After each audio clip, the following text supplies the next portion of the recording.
It's twilight, the clear sky giving up its bright blue for an indigo blanket punctured by stars.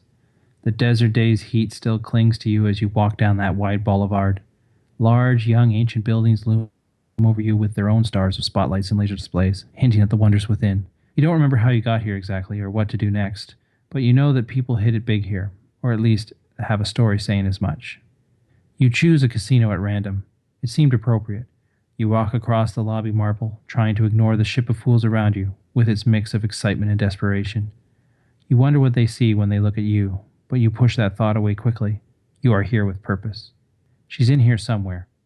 At least that's what the old men said. They told all who would listen in that rundown diner, out on the highway, just outside town. They nursed their coffee cups of regret, but each spoke so fondly of her, even after the bad ends. Their eyes had a hint of the treasure which had shook them to their core. It was those starry looks that convinced you to enter the glittering city to find her. They had also said that you make your own luck and call it fate. It may be true, but the night passes quickly here. There is no time to play.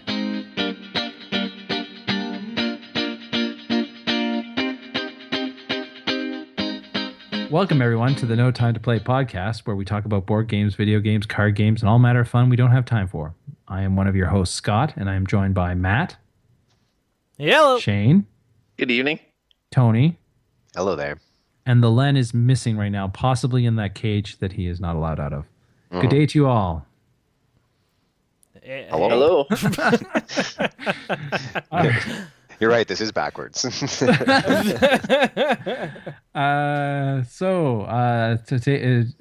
Before we get started with today's topic, Matt, where can our listeners find our wonderful archive of previous content and send us feedback? Well, Scott, they can go to notimetoplaytoday.com where they can leave comments on any of our old podcasts or any other special projects that we're working on. They can also go to or email us at notimetoplaytoday@gmail.com. They can also see us at youtube.com/notimetoplaytoday, where all of our podcasts will go up in video form up there, plus some like Let's Plays and stuff that we're starting to experiment with and slowly creeping them out right now.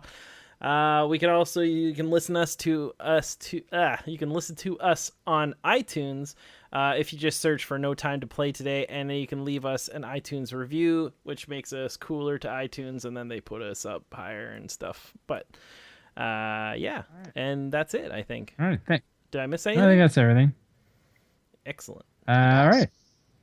So as I alluded to in the intro, the subject today is luck. And what better place to talk about luck than in the fairy realm of Vegas, where chance and luck rule the day. The fairy realm of Vegas? Have you been to Vegas? It's very. Is that like an alternative plane? It's very fairy. It's very fairy-like. Like it's. Now I always think that fairies live in like forest, like enchanted forest areas, and Las Vegas is more of a desert oasis type climate. Yeah, but there's forests everywhere. Like they build like little.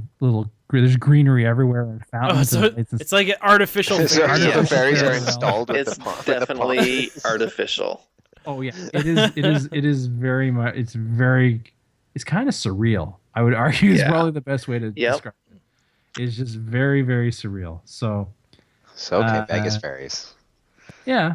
Well, and also the fact that fairies they have the glamour to make them look pretty, but then underneath they're completely mundane, right? Monsters. So it's kind of like Vegas because it's got all the glitz and glamour, but underneath it is a money. It's just a hotel and slot machine. Yeah, it's hotel and slot machine. Exactly. So we're standing our first stop, if you will, and listen to the hum of the machines and the gamblers. But now we've come to our first stop, the green felt tables, the old school gambling tables with the card shuffles and the dice rolling, where fortunes are made and lost. So I thought we would start with our first discussion of a couple encounters we've all had with luck-based games, and I thought I would start off with Matt's favorite game. Oh my god! I'm so when I read a little behind the scenes, I went. But the Zombie Road Trip is the worst game I've ever played in my entire life. It's oh god, I wasn't was so even bad. there in the pictures I saw. I was just like, Matt is so angry right now. I couldn't believe it. It was like to take a step back. Tony, on your rant last time, you had a rant about how much you hate dice. I think I am now joining you in that because, like, I was always okay. There's with lots dice. of room I'm like, over here. yeah, Come on whatever. over. But it was so bad. So you guys, it was a game. So you guys are at the 100% blackjack luck. table, and you're like, look at those guys at the Yeah, craps look at the table. cards and do the math. No dice. Yeah, count all the No cards. dice rolling over here. Just to take a Work your so percentages. Matt's ire and furious and table flipping is regarding a game called Zombie Road Trip, which is a roll and move, which is a nice way of saying you roll dice, you move, and something happens to you. In this game, you have to move around an outer track and an inner track, and trying to collect 4, I think cure tokens, I think they were called, and get them back to your home base. You're looking for the cure, yeah. You have to fight zombies on the way, and you get detours, and you run out of ammo, and all that. But essentially, as much as they talk about strategy, pretty much you're just rolling the dice and deciding where you're moving, and then something happens to you. And in the case of Matt, it's a lot of awful happens to you. Yeah, so pretty much what it did is I had a token, and the token gets you going into the inner track. And I swear, it must have been 4 or 5 times I would go and hit the same detour square, and then it throws me back into, I think it goes back to your base, or it goes to the other side, the detour on the other side of the board. And so I would just literally have to roll again and get to that, hit that detour, and then go back. And so I just literally did this kind of like crazy half loop of like horribleness. It was just so bad. And that wasn't the only thing, but that was the worst thing. But there was other things that were just brutal for that. It was so bad. So The angry other right thing, now. when you encounter, just to add to it, when you encounter a zombie, like it tells you how many dice another person rolls for you, and ties go to the zombies. So if a zombie rolls a 6, then you lose an ammo, and if you get down to 0 ammo, your character dies, and you basically reset, and you have to start again. So what would happen? Yeah, well, you don't reset completely. If you had 2, like you have to get 4 sections of 4 Cure token. 4 sections of the cure, and then if you died, you would only lose one of them. So if you had 3, you would go down to 2, or in my case, if you had 1, you would go back down to 0, and then it's like starting all over again. And You really didn't like the this terrible game. nightmare. Oh no, it was like. Yeah, no, I didn't like it at all. It was brutal. Yeah, Okay. Yeah, I'm definitely against luck-based games, and I've had enough experiences like this to say, yeah, this is why I don't like dice. So, Like, which is why you know I'm that unfamiliar one- with the Vegas Fairy. You know that one time, to put it in context for Tony, when we played Risk once, and then Tony had a huge army, and our friend John had a little army, and then Tony lost his entire army to that. So that one battle was like this Yeah. entire game for him. I'm gonna ask Shane what he thinks in a second, but I just want to quickly add that, like, I personally am not a fan of roll and move in any situation, mostly because there's no sense of agency. Like, you don't feel like you really have any control, and the other part of it is, it tends to make long games. Yeah, but the thing that I find about it is that the reason the dice are there is to even the odds for people who have never played the game. So, like this Zombie Road Trip, next time you play it, Matt may completely crush it, and Oh yeah, definitely. so. But it's just that I've had enough of that negative experience. Maybe this is like how just gamblers in general operate. You get that victory, you get those those all 6s, you get that D20 that just keeps landing on 20, and you're just like, yeah, I'm awesome at this. It's skill. It's not. It's just the way the odds work. And if you start playing the game long enough, you start extrapolating a pattern that it's all 50-50. yeah. Yeah, Sorry. or like whatever the probability is on the dice. So, Shane, did you have any questions or concerns about Zombie Road Trip? Other than it doesn't sound like a game that I want to play. No.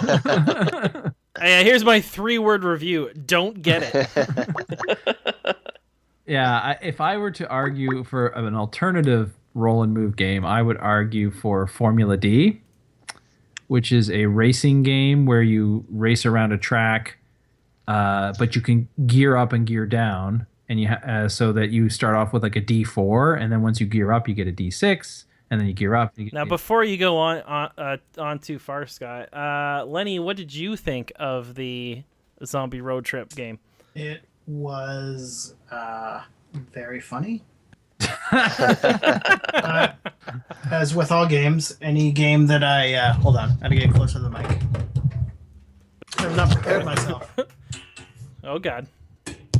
This is Rivet. So meanwhile, while he's on a still there? detour, Yeah, we're Yeah. still here. Hello. Hi yeah, there. Yeah. Oh no. Okay, well. Hey. so, well, we'll just I quickly. think I'll we finish, lost Lenny. I'll finish up what I was saying about Formula D, which is essentially as you move around the tracks, you have to kind of, when you go around turns, you have to be careful how you go around the turn because your vehicle might get a bit of damage, which you track on a little thing. It's still roll and move, but you have the gear shift, so you can decide how, like whether you're going fast or you're rolling a D20. But when you do that, it's very hard to get around a turn, or you go slow, but then you're in last place. So as far as a roll and move, I would, and you want it to be a family game that's roll and move, I would probably argue that one. I know Lenny would say Monopoly, but I would. I find that with Formula D, everyone's kind of rooting for you to make it around a turn, and there's sort of excitement in that. That would be but again, it's a roll and move, so you kind of have to take it with a grain of salt. So. Okay, on that, we're just going to take a quick break, guys. We're just going to get Lenny on here, and then we'll come back to you, and we'll finish talking about this.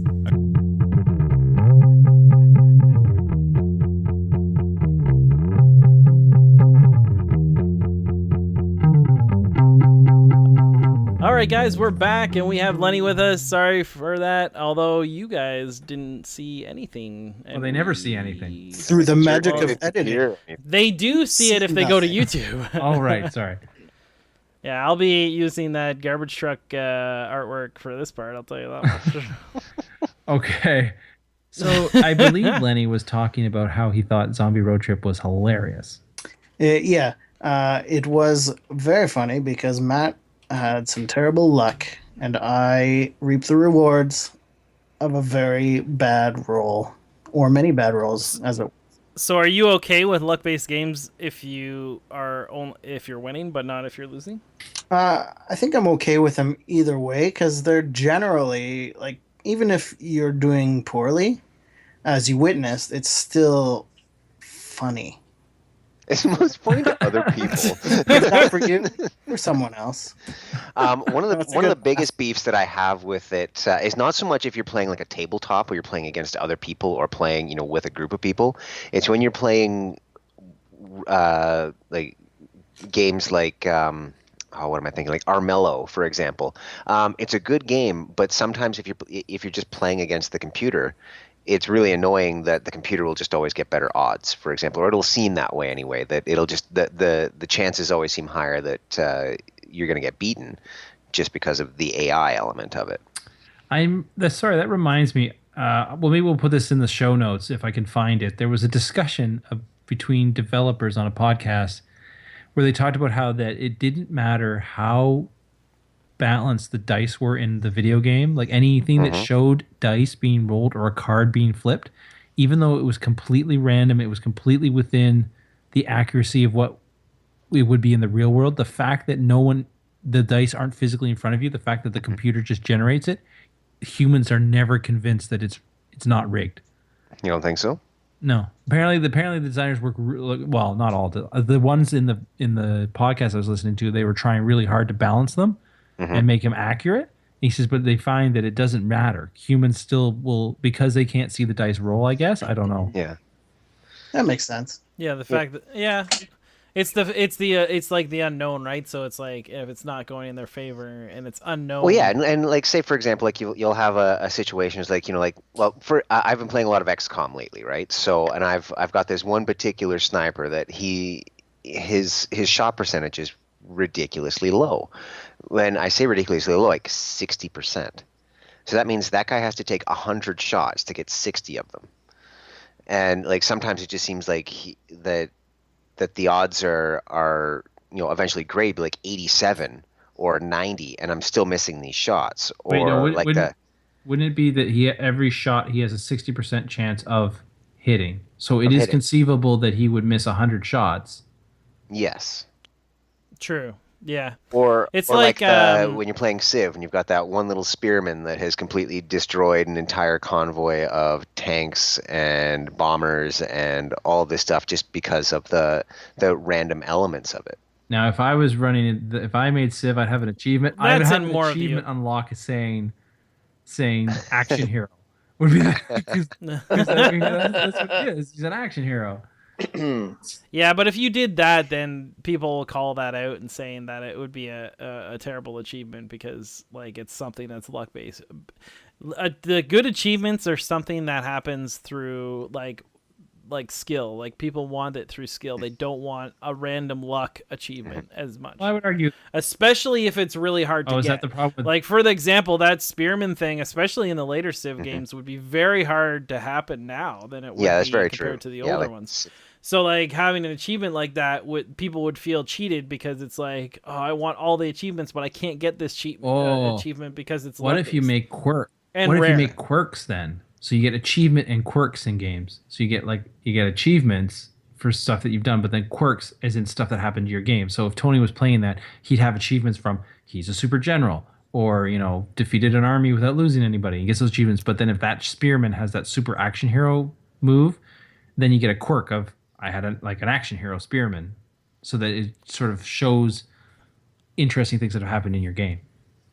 I see where you're going. However, You're wrong. people will. Yeah, people will Matt say being an achievement collector would appreciate something like that. Me being somebody who's more interested in the gameplay and I don't want to say realism, but like there's like I've gone to enormous effort to proceed with my technologies and have the resources to have this high technology, this high armor, and then to have some level 1 classic era spearmen control the battlefield. Absolutely not. Well, what if, I don't subscribe to that. why what if thematically he's like a guerrilla warfare, and so he's been like sneaking in to the camp and killing those guys while they have their coffees and their breakfast. No, what I'm saying is that quirk system that would be in there, like everyone would just claim that it's like, oh, they're too lazy to fix the actual issue, so they make it like that. Like there would be people like that, especially in a game like Civ, because Civ has tendency to have like a more of a hardcore fan base, Gotcha. right? So like if it was just a game, I don't know if you guys like Letty knows, but Pain. If it was like Pain, which is like just a stupid game where you slingshot a dude off and you're trying to do as much damage as possible. If there's like glitches and stuff like that, that would work because it's just that makes sense for the audience. Passing the time game, right? Yeah. But like in a strategy game, there would be it would almost be like suicide for a game developer to do that, because then it's like you are admitting that there was a problem with your code, and you don't fix it. Gotcha. But it would work in some situations, okay. I think. Shane, did you want to talk about Yahtzee? I have a game real quick to go through for dice, and then we can move on to the next subject if you want. Just that I played Yahtzee recently, and it's a pure example of a luck-based system. And like straight up Yahtzee? Straight up, well, it was Muppets Yahtzee that I played with my son. Which is way better than regular Yahtzee, right, Tony? That is correct. Yeah. I have no comment. I need a cookie. Are we done talking about dice or what? Well, I'm going to segue out of the dice with a game which I think is a nice laid back and arguably a nice dice game, which is Blueprints. And I would actually have to agree with you on Blueprints. So Blueprints is a game where you're all architects and you're given a little blueprint and you have to build a building that looks that way. So it'll be like, 3 dice on the bottom and then like 1 dice off to the side and then build 3 up or whatever. And once you're done your building, like it's a draft. So at the start of every turn, every round, you roll 7 dice and they're out there. And so and you pick a dice and then you take a dice out of the bag and roll and replace it. And what you're trying to do is make your building the best building of the material. So for instance, orange dice score more points when they're surrounded by other dice. Glass, you get points for whatever's on the top of the dice. Green dice are recycled material. You get more points for the more that are in your building. Mm-hmm. Now, it's still got a little bit of luck in the sense that you don't know really what kind of dice are going to come out, and you don't know which dice other people are going to pick, but it has a sort of a general easygoing mitigation feeling. Like you're like, okay, I'm gonna have to build my building. I can build my building, but I want to make the best points. So I'm gonna definitely grab that glass because it's worth a lot of points. Or maybe I'll get recycled because it seems to be a lot of recycling out there, and sort of plays around that way. So, and over 3 rounds you try to get the most points, and then whoever has the most points wins. But even though it is a dice game, I argue it's very sort of, it feels much more like you can cope with the dice. Like it's not just so much the dice happen. So, Well, because the dice isn't your direct. It's not your direct part of the game. It's like it's happening. It's separated from your strategy, right? So you have a section of stuff that you need to build, right? And then you like, it's the randomization of the materials is the only luck-based part of that, essentially, because there's still even though there's a there's 2 separate places in it. Like it gives you like at least it gives maybe even just the illusion of strategy, but like there's more thought to it as opposed to Zombie Road Trip, which is literally rolling the dice, and that's what happens. There's no strategy to it at all. But at least that even though it has dice and there is a random element to it, the strategy, like there's still strategy in it too. Did you enjoy the game as well, Lenny? You won it once, so you must. Yeah, I think I did win it this once, didn't I? I did enjoy it. Of course, I went again. You're talking strategy, so the strategy I had was the other thing that gets you points is you can collect 4 of the same number, that kind of thing. So my strategy for the game that I won, and it worked every time, and it literally came down to the last dice roll, really. But 1, 2, 3, 4, 5, 6. One of each number, and that got me 2 extra points each round. 2 or 3. So you did that every single in time? that one pretty game. much in that game, yeah. In that one game. Now that would work in the amount of players that we had, but if you had more players, because it's up to 7 people. Yeah, right, it would become extremely hard to do with more players. I think it's only 5 players. Oh, okay. Well, then it's still doable. But anyway, but there's only a finite amount of those cards too. So after every round, eventually, maybe if everyone was doing that strategy, then you could only 3 or 4 people. Yeah, that's true. He was the only one going for those cards. But yeah, I just want to sort of counterbalance the Zombie Road Trip. But I feel for one more example, go ahead. is Ashes: Rise of the Phoenix Born, where there are dice, but they're used as your resources, and you can plan how you're going to use those dice, and you can actually actively change some of those dice and or change your opponent's dice so that you can try to strategize and mess up their plans. And it's a combo card and dice game, but the dice are used as your resources, not to move you around and determine if you get hit by a detour. Yes.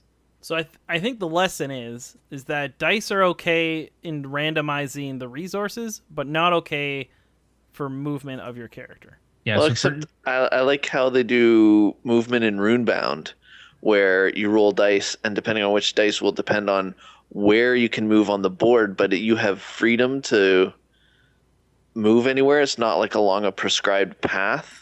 Yeah, but you could argue that's I guess to take a step back, that's resources. It's giving you your movement resource. Yeah. Whereas in Zombie Road Trip, the dice are essentially your decision for that turn. The dice are making the decision for you in Zombie Road Trip. Whereas in Blueprints and in Runebound and in Ashes, they are providing a resource that you are going to sit down and decide to give it a digital equivalent. That'd be like when they randomly generate the map at the start of a game, and you're setting up your little base or whatever, where all the resources are on the map have been randomly determined. So, yeah, that makes sense. Okay, so dice is like the procedural generation. of Yes. There you go. If it's used in that way, it's good. Otherwise, bad. Bad. So we have spoken. So I think Tony and I think all of us have had our fill of craps, roulette, and blackjack. We're getting hungry, so let's go to the restaurant at the back of the casino. But first, we have to walk through a loud flock of slot machines with their lights and bells filling the air with possibility of big wins. So it's like, I also hate slot machines. Tony, do you hate slot machines? No, because I don't like I no I don't like them because I just don't like them. Uh, I know better, I guess. So, the reason I bring up slot machines is because this is my next discussion topic, which was I've been recently playing some games to clear them out of my house. I've been playing the Order 8. I won the Order 1886, and I'm about 60% of the way through Alice the Madness Returns. Is that my game too, or is that yours? As your game. Okay. I'm getting through your Oh, game you're playing all Lenny's games. because they're shorter. Because I'm gonna see. I got pretty guess- far in Alice Madness Returns, but then I just stopped playing it. Well, this is what I'm getting into. So what I noticed with the Order, less with the Order, but more with Alice in Madness, is I feel like I'm on a train ride. That that I'm pretty much just going straight. Like there's no open world, there's no exploration and stuff like that. But with the narrative, quote unquote, is driving it, and I have no like I basically have to go straight. Obviously the path's not straight, but metaphorically, I'm just going in one way. Yeah, a linear. Linear it's a game, linear and so I game. kind of wanted to have a discussion about what are everyone's opinions of what I'm calling narrative railways or linear rail games versus sandbox, because it feels like a lot of more recent games are moving more towards open world, where the world is peppered with a bunch of story, like story at little mini stories, and you can kind of go to them in that way. And I don't know how people feel either way, and even if they play narrative games, like maybe you guys don't play them much at all. So, and we should start with Lenny. All right, so you want to know my feelings on linear versus sandbox? Yes. Okay. Given the choice, there are a few sandbox games that I enjoy. Grand Theft Auto, for example. But I find in those games, I get distracted. I start, trying to ramp my car off jumps. Yeah, and start walking the walls looking for yeah, glitches, and and eventually I'll do a couple missions, and then I'll go back to running people off the road, that kind of thing. I really enjoy quite a few linear games, like the Uncharted series, Tomb Raider, all that kind of stuff. Yeah. I really, really like those because I get really invested in that kind of stuff. And I get like Wolf Among Us, a game that I just beat. That game had so much ambiance, so much personality, and it like I was talking to you about Inside. It's that kind of stuff that just sticks with you, and you think about it, and it seems that much better because it has a really great story. Yeah, because if a game has a story to tell you, and it puts you into it, like there's certain ones, maybe not the Telltale games because they're literally just telling you a story, and you kind of get to choose a few things here and there. But like a game like Inside, like that game is like it's a story. It had a story to tell you, and it was the gameplay was like integrated into that super a lot. So like it's like that's when a linear you can't get any more linear than Inside because it literally you can only go left or right. So I would argue right almost the whole time. yeah, you can go left if you want to sometimes, but most of the time it's right. But like, yeah, you're right. It's like if it has a great story to tell you, then you're. Well, sorry, I interrupted. No, that's okay. That's pretty much all I had to say. very cool. Yeah, I agree. It all depends on the story and how well it's told. And if it's done in a pleasing way to the person playing, then I would say narrative can be really good. Sandbox can also be very fun as well, but I find, much like Lenny, that I get distracted doing a lot of the side quest sort of things.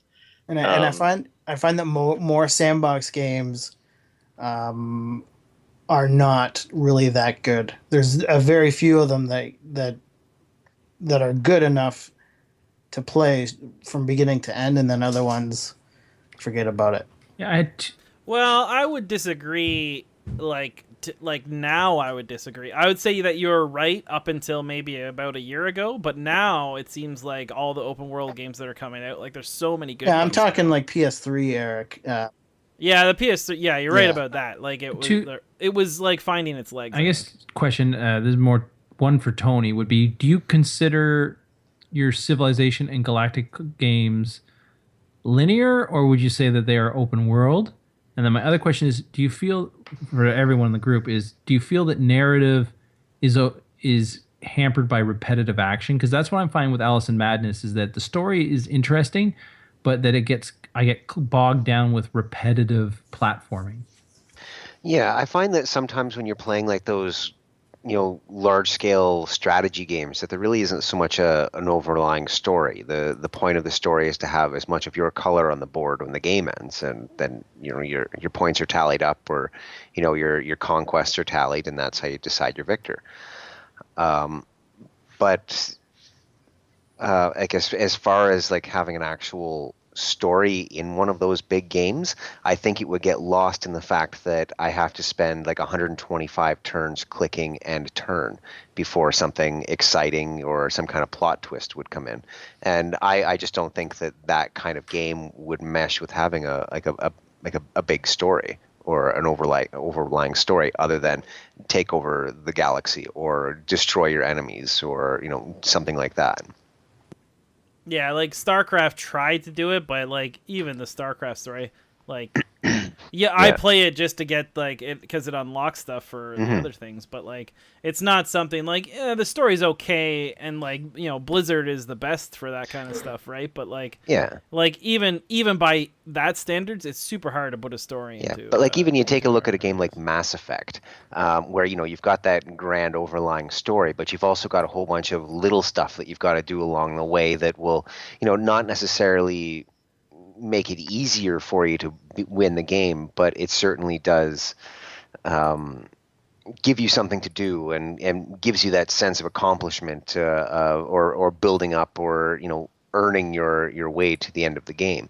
But if that kind of stuff just kind of it's just there as filler, so there's been a couple of games where I just kind of snap out. I was like, why am I doing this? This is a waste of my time. I should have beaten this game like 15 hours ago and gotten on with my life. And then I just kind of resent the game after that, and that's my own problem. That's not the game's problem. That's me having an opinion. Well, not necessarily. It could be the game's problem if it literally is just like bad quests, right? Like if that's what I'd argue about my Alice in Madness. Like I'm gonna finish it now because I'm over the 50%, and I want it on my total of games for this year. But it like, I get to the point where I'm like, this level's taking forever, and it's not that I'm not failing, like I'm not falling or down cliffs or not being able to take out an enemy. It's just like, oh, I've got through this segment, now there's another segment, and then there's another segment, and it's just like monster closets, kind of monster closet, and worse, like platform closets, I guess, or platform plazas, I guess. It just perpetual, like it'd be like when you walk and you're like, oh, there's another floor to this mall. Oh, there's another floor to this mall. And it's remarkably similar to the other floors in this mall. And I still haven't found the store I'm looking for. The thing about, like, if you have a linear game, you better make sure it's not repetitive. Because, like you can have linear games, but, like, as long as it's engaging, and it changes up every so often, like it's still gonna be a good ride. Like, even though you're on rails, but the difference between a roller coaster and like, I don't know, like a moving sidewalk. Like a moving side, like that, right? Well, like so, like you can't like Alice in Madness. Also, it's a very old game, so it's 2011. Isn't it older than that? Wasn't it like a PS2? No, it says 2011. No, there's Alice. The first one. Oh, I'm thinking maybe the first one. Yeah, the first one might have been PS2. Yeah. But the thing that surprised me about this game reminds me a lot of Link, like a lot of a Zelda game, in the sense that I get like little tools that let me do various things, and I'm like going through various platforms to get to stuff, and then I do one thing and then something else opens. But unlike Zelda games, at least the two that I've played, the Which ones? Which ones? The one on the Super NES, Yeah. Yeah, That's Link Link to the Past, which is the Yeah. best and one. then I played the one with the horse. Ocarina of Time, maybe. The first one, yeah, Yeah, on the N64. on the N64, and then I played a little Oh, bit okay. of Wind Waker, but I haven't finished it.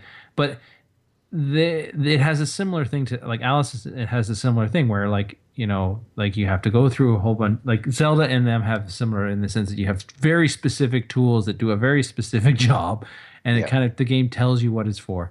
And then you face various enemies that are very similar to other enemies you faced. But for whatever reason, Zelda doesn't seem to have that repetitiveness that this Alice has. And I think part of it is that the Zelda games are a bit more open in the sense that you can travel to various places and find various things. Whereas I find with this Alice one, it's like you're going down a corridor that might not be straight, but it's still a corridor. Like you're ending up and it gets corridor after corridor after corridor that are remarkably similar, and it's just not engaging. And the narrative parts that show up are interesting, but you're like, I really felt I should have found this about half an hour ago. And again, it's not the challenge. It's not like it's not like a Dark Souls where I'm dying and I finally get there and I'm so happy I got there because it's been so hard to get there. It's like it's not hard. It's a really long level. Like I get through one and then another and then another. So it sounds more The like thing- that game has a case of unnecessary padding, and they're putting in filler to try to artificially Length of the game. increase the length of the game. Yeah. oh yeah. Because there's sometimes a Alien stigma. isolation syndrome. There's sometimes a stigma that this game is too short, which is one of the complaints that people levied against the Order. Yeah. Um, My where- complaint with the Order has nothing to do with its length. yeah, I know. I'm just saying some. The length was a good part because it was like, oh, thank God, it's over. Come on, a it's lot not of that people- bad. A lot of people complain about the length of the Order 1886, but if they tell a story that resonates with you, I don't see that it has to be that long. Yeah, I'm sorry, You Lenny. know, My- if it's a game that you enjoy, right? Now, whereas Scott, he didn't enjoy the story, so obviously the length of the game is almost irrelevant at that point. But I was saddened. Well, I was it's like- sad. It's like you meet like a super well dressed person with an interesting voice, and then they start talking, and then you're like, oh, they're not interesting. Because it was a beautiful game, had beautiful sound. Which game are you The talking about Order now? and The Order? and- Okay. But I had some of the writing was just like And see, I've kind of got that feeling right now, and I hate to say it because I think it's a beautiful game, but I've only played it for about an hour. But I think Firewatch is going to be like that for me. It's just like, what am I doing? I'm just wandering around listening to people have conversations while I'm going for a walk in an imaginary bush. It's a very pretty game, but Did you play what- Dear Esther? It's a walking. Sorry, Matt, you finished Yeah. Firewatch, right? It's a walking simulator. No, I actually haven't. It's a finished walking Firewatch. simulator, though, right? Yeah. Like, Yeah, no. yeah. Yeah, you're basically taking instructions from somebody else in another fire tower and just dealing with whatever. Well, I finished up to like day 2, and Yeah. I was like, I don't know if Tony, I want to do another day. It might be a slow burn. It might be a slow burn. Yeah, that's the thing. Like a lot, like sometimes, like it's hard to say because it's like time is precious and stuff, and especially with the theme of this podcast. But like some of those slow burns, like they're so rewarding at the end. Like it. There's certain games that do it better. Like for example, Oxenfree did it better. Oxenfree kind of has this like. It starts off slow, but there's this mystery, and it's like, what is going on? And there was enough things for you to go, oh, something's weird, and then it just kicks into high gear, and you're just like, holy smokes, I have no idea what's going on. And then there's like so much like, even when you at the end of it, when you beat it, it's so like it leaves that question, like it's like a sci-fi question. It's like, oh, like what is happening to this? And it's like that is like good writing. However, with Firewatch, and I kind of agree with you, even though I haven't beat it, but is like it's getting you in, but it's like it's taking too long to make its point. Yeah. So it's like I hear great things about Firewatch, but I hear that it takes a little bit to get to that. Now that you could argue that like well, it should do it earlier. That's the But yeah. like But you that's how the story is told. Like that's up to the writer, that's up to the creator to tell the story, and they've chosen this medium to do it. So there's a reason for the way it is, and it's made it to a storefront, and it's made it into my game library. So it's done something to earn its place there. So sorry, so Lenny, did you love the Order, or were you just okay with it? I thought it was just okay. I didn't think it was the worst game I've ever played. Oh, it's not. To clarify, I did not think the Order is the worst game I've ever played. Yeah, but I was just joking around like, oh, thank God it's over. I didn't. No, I was making. I know joke. you're just joking. I didn't like it either. I did like a game that is like 10, 15 hours long is the perfect length for me. I love games that are that long. We're probably a little biased on that though. Yeah, I'm like, we're like, my Final Fantasy 11 character was like 72 days old when I finally quit the game. Like, but it's an entire season in the real universe. I find the AI, on the werewolves was lacking severely. I agree. In the sections where the werewolf comes out and you got to dodge and then attack. Mm-hmm. Yeah, it was like for me. Yeah, just like a loop, right? If you dodge and you fail to attack, it'll just come running at you again and again and again and again in the same pattern, right? But it was just okay. It was very pretty to look at. There were some sections I did enjoy, but it was just okay.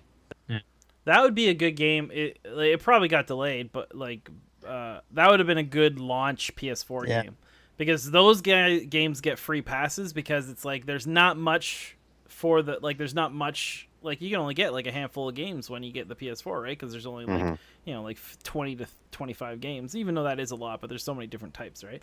So like that would have been great launch game, because then it's like, this is how pretty everything's going to be. There's not much substance to it, but it's like, hey, this is a first step. Because I honestly think, although I don't think it did well enough that it's going to happen, I honestly think that if they had like Order 1887, like, or whatever the sequel, whatever that, the sequel to that game would be very good. Yeah.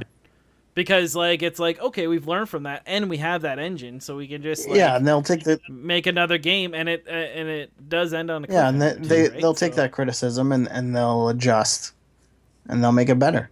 Yeah. Honestly though, like Ready at Dawn are the people that make that game. I'm pretty sure they've all but said that it's like, no, we're not doing another one. They're doing smaller games because that's a smaller studio. Yeah.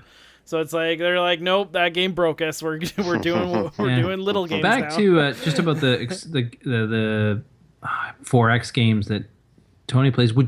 I don't play enough of them. Are there like mini stories? Like, isn't like you get to a planet and a planet might have a little mini campaign or story about them? Like, can you discover like little story? So there's a couple of things that jumped into my mind as soon as you mentioned that. There's one, the Galactic Civilization, that Matt had picked up for me as kind of like an attempt to get some multiplayer action going on in these games. There's a couple of things where they have like universal. I can't quite remember what it was called, but basically like global events. Yeah, galactic events. Where basically like all the ships in the universe now travel, like half speed because of like some kind of time paradox, or so there'd be little things that kind of hinder you along the way, but there'll also be things that when you land on a certain planet, there'll be certain things that you kind of have to choose which direction you want to make decisions when you first land there. It's like there are these giant roaming beasts, and then you can be benevolent about it and just leave them alone. You can be malevolent about it, and you can exterminate them all or train them to be warrior beasts and use them against your enemies, or you can be intellectual or pragmatic or something and use them for scientific purposes, and so you can kind of shape your society along the way that way. Some of them are almost like an RPG. A little bit, but when you colonize these planets and you make enough of these decisions that line up, then you start to get perks for being if you're going for evil and you're going for aggressive, then you want to be more malevolent, so you want to start making malevolent decisions, or you want to start making pragmatic decisions, and so on.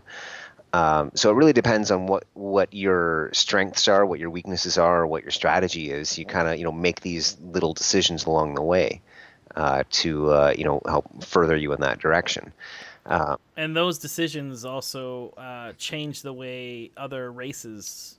Absolutely, yeah. They kind of align their ideologies depending on what kind of decisions. I guess what I'm sort of saying is that you're kind of organically making a narrative out of those things. Like you could hodgepodge it and like from a strategic standpoint, so like from the numbers in the game, or you could role play it in the sense of I am doing things a certain way because of. Okay.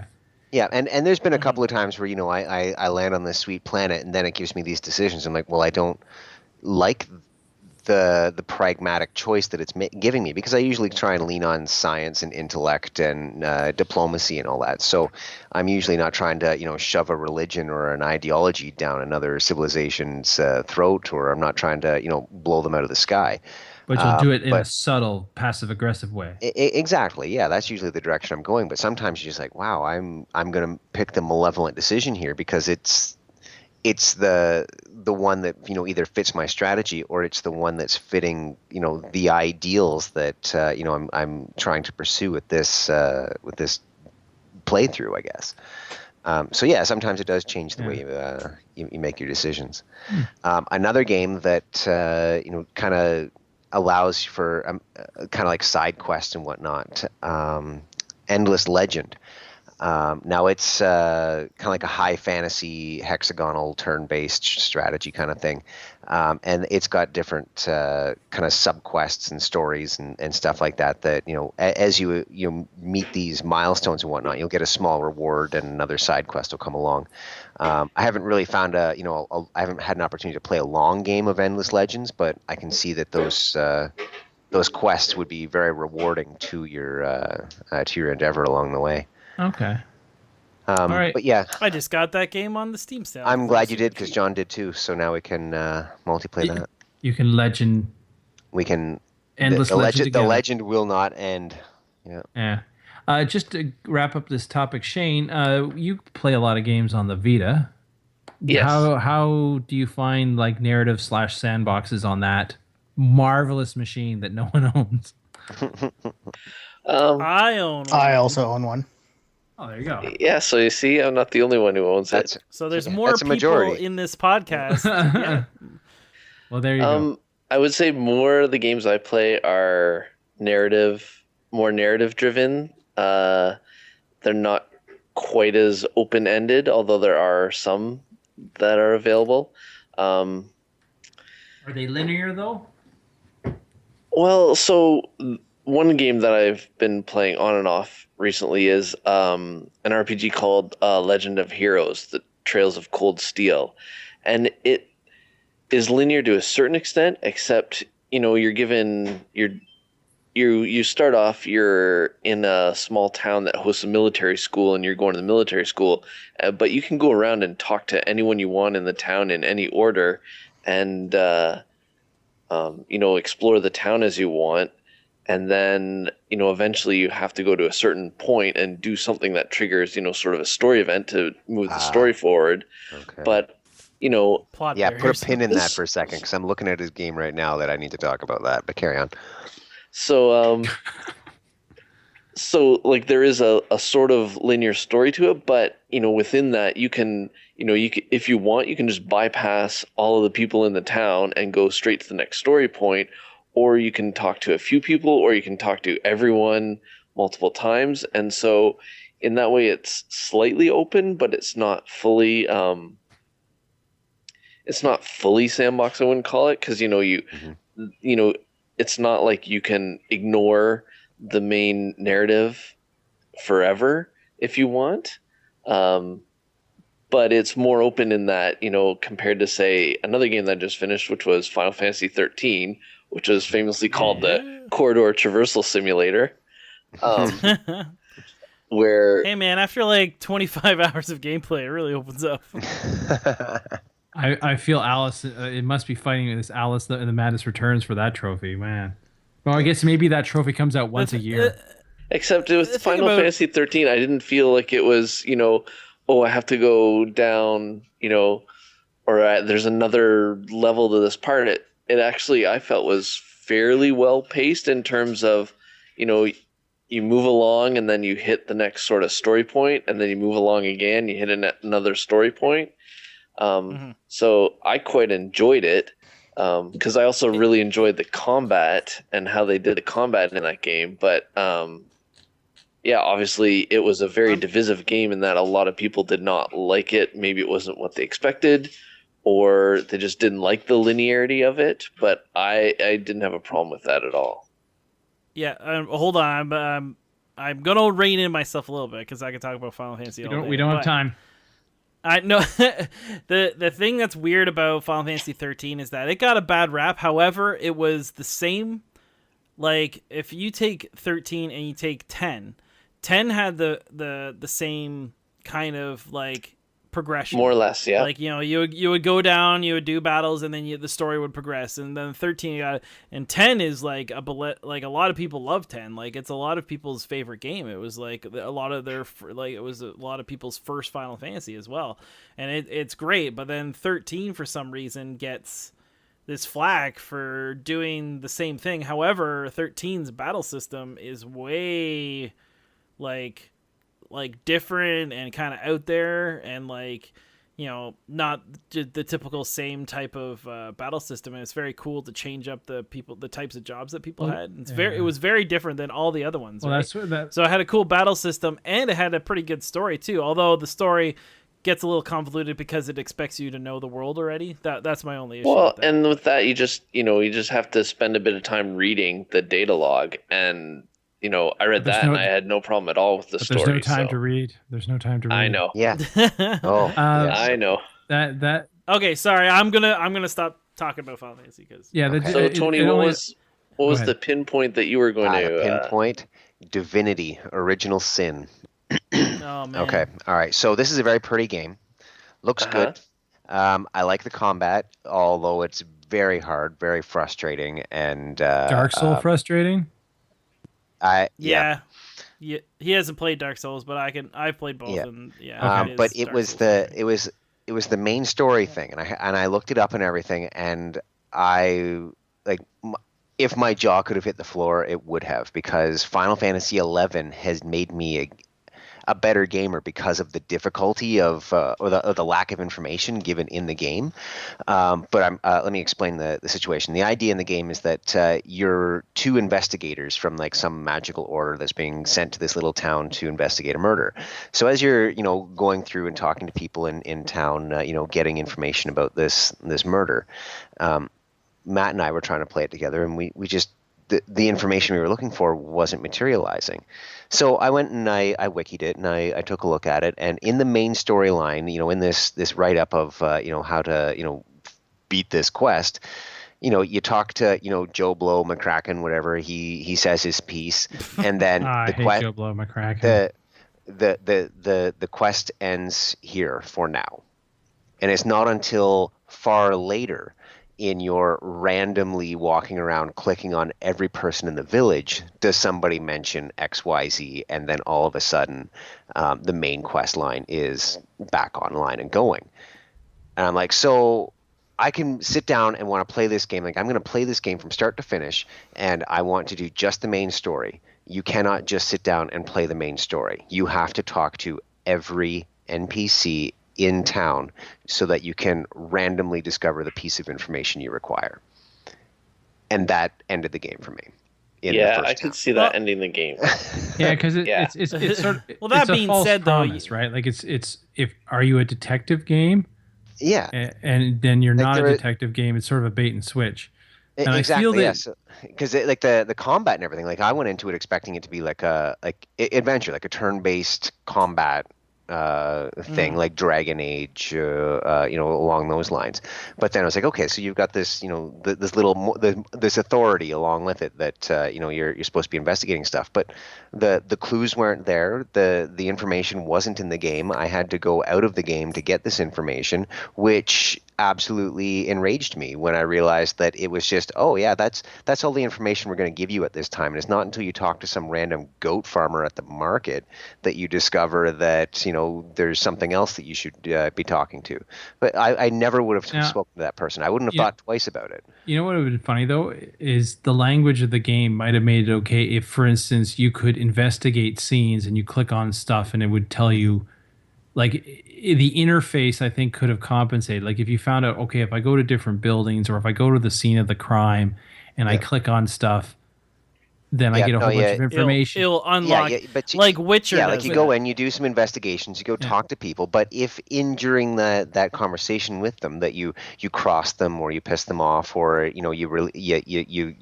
you give them a piece of information that tips them off that you're talking to them about something, then they'll just shut you right down, and you can't get that back.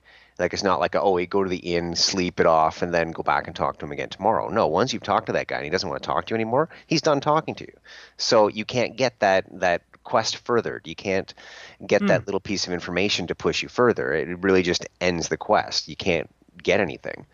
So with this murder, and it's like, all right, well, what am I going to do? And, where's this next clue? Where's this little piece of information? The game literally does not give it to you until you randomly cross paths with somebody that is not in your path at all. And I was like, wah, wah.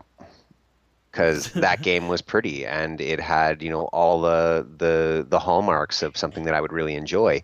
But the quest system is absolute garbage, and it completely ruined the game for me. All right, considering the time, I'm just going to say we're going to get out of this argument we're having at the slot machines, and we're going to go to the Garden Cafe under a stained glass window with some chairs and tables, chairs surrounded by an artificial river and some nice waterfalls, just to wrap up this podcast. Oh man, it's so beautiful. It is beautiful here. We should have been here from the beginning. Is that a fairy? And so I just wanted to... Is that a fairy? Just a quick... It's just an just artificial. to end on a happy note, just a real quick, maybe 10-second thing from each person. What's an interesting gaming moment you've had which gave you a pause for thought in the past since the last podcast? Holy smokes, that's a big one. No, little moment. Like a positive moment? Yeah, a little positive moment you had with games. So I have mine, which is oddly from the game I'm playing now, which was with Alice. Alice the Madness. The way they do the stories is that they're little cutouts, and the way they've done the cutouts and the way they've done the nonsense, I was very impressed with that, and I thought that is probably the one thing that makes people keep playing the game, are these little vignettes that they do that segues between the madness world and the real world. That would be my small moment. Shane, because Matt's still thinking, I think. I think I got mine. Yeah, you go first, Matt. I'm still... Okay, so for me, I've actually recently started up because I was looking at my Steam library, like many of us do. Mm-hmm. And then you get super intimidated that like there's just a million games and I haven't played a lot of them, or haven't like gone into them so much. So what I decided to do was any game that I can beat, I'll just do them in alphabetical order from Steam. So that being said, I actually started and played the first episode of Alan Wake. Nice. Now, as a game that I've played a little bit, like just to like probably even half of that episode, I'm actually further now than I've ever been in the game. And I have to say, it's like, I always knew that I would like it, but it's like in a different way now, because it actually tells a story that doesn't really get told. Like, you play as a writer. And I love it already. Like you're a writer, and like you've written a bunch of books and you have writer's block right now. So then your wife decided to take you out to a cottage because I guess he's a horror, like a mystery horror writer. Yeah, he's like a Stephen King type. Yes. Yeah. Yeah. So you go out, and then as you go out, like bad things start happening to you. And then like I've played the first episode, and it's like these bad things, your wife gets like kidnapped and stuff like that. But it's like now I'm starting to think it's like I'm almost getting the questions are happening. It's like, is this real? Like, is this just all in his head? Like he's keeps going out and into consciousness and like remembering different things. So it's like, it's hard to tell which one's the real storyline. Mm-hmm. So it's like really interesting. I'm like really digging it. I'm trying to. It's done episodically, even though it's like you have the whole game. But like I've been trying to do like an episode every few days, just to kind of like not dive into it deep, like and go, but just kind of like, play an episode and reflect on it and like play it a little bit more. And I seem to get I'm getting a lot of enjoyment. Very cool. Lenny, do you have one? Baseball. I was going Dirty to joke slide. around like Dirty bottom of the ninth. But seriously, Seriously, bottom of the just ninth. just playing Wolf Among Us. Just like I've already mentioned this, but like the attention to detail and the atmosphere that puts you into is just amazing. Like it's like a dark world, and it makes me want to read the comics. Yeah. Go for it. You'll enjoy it. The comics are really well done. Yeah, I read the first issue, and it was good. I just hadn't gonna continue. Yeah. All right, Tony or Shane, who wants to do one real quick? I picked up a game during the Steam summer sale a week and a half ago or so. What? Yeah, The Flame and the Flood. I saw that. I've played 3 attempts through it. Basically, there's like 10 or 12 checkpoints. You're basically a survivor of the post-Holocaust world or whatever, and you're basically a girl on a river boat on a little raft, and you're just working your way down this river trying to get to safe haven. The whatever it is that it's basically a crafting survival that you work as you're working your way down this river. I just discovered the other day that I can eat cattails, so I'm not going to starve anymore. But basically, you've got to, right? You've got to find food. So you got to look after your food, your water, your body temperature, and your exposure to the elements, or fatigue, I think. And just basically, you've got to manage, those 4 bubbles and try and make it to the end of the game. It's hard. It's random. It's kind of frustrating. I find the controls are kind of chunky, but having discovered that I can eat cattails is going to change the game next time I log in and play. So I'm looking forward to that. All right. Nice. Saving the best for last, Shane. Actually, okay, so I have 2. The first one is I'm going to go back to Final Fantasy 13 because I remember that There's one rule. there's one part where you basically, the team has made their decision. They're like, okay, now we know what we have to do, or now we think we know what we have to do to save the world, because it's basically a save the world kind of story. Yeah, true Final Fantasy form. Yeah. And so they finally decided that they think they know what they need to do, and so they start off on, sort of the final leg, basically, of their journey, and it has one of the most amazing CGI cutscenes that I've seen. And it was amazing. So they go into this town, basically, where there's a whole bunch of stuff happening. There's like 3 different factions that are all, against each other. The monsters are appearing, and they just come in, and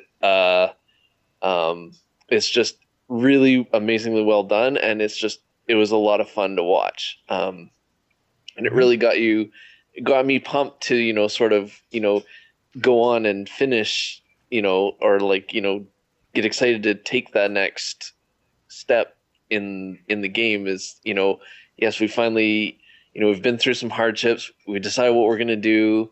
We're taking, our fate into our own hands, and now we're going to go do it. And so it was really good sort of start to the sort of, I guess you'd say, the third act of the story, maybe. All right. I think that was that's really a good good. place. I think that's a good place to end it, where you said they took fate in their hand. What better way to end a discussion of luck? All right. Well, thank you everyone nice. for listening to a very lengthy discussion, and we'll catch you next time. Okay, well, before we go, though, you guys can listen to us at the notimetoplaytoday.com. Or email us at notimetoplaytoday@gmail.com. I do believe that we'll probably usually we do 3 topics, but we might cut that down to 2 if we get people actually writing into us and stuff, and we can read that stuff as time goes on. All right. The night is ended, and you are empty-handed.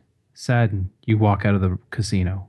It's morning, and the night gamblers are making their way to their rooms, either for dreams or nightmares. That is how it works here. Your stomach turns. You've had enough of this place. You pause at the casino entrance, breathing in the real air of the desert. Suddenly, a car pulls up. A classic car that you can't identify, but you recognize the driver instantly. You can't help but smile.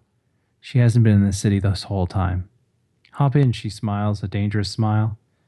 There are sunrises to drive into and new dawns to explore. Come on, there is no time to play.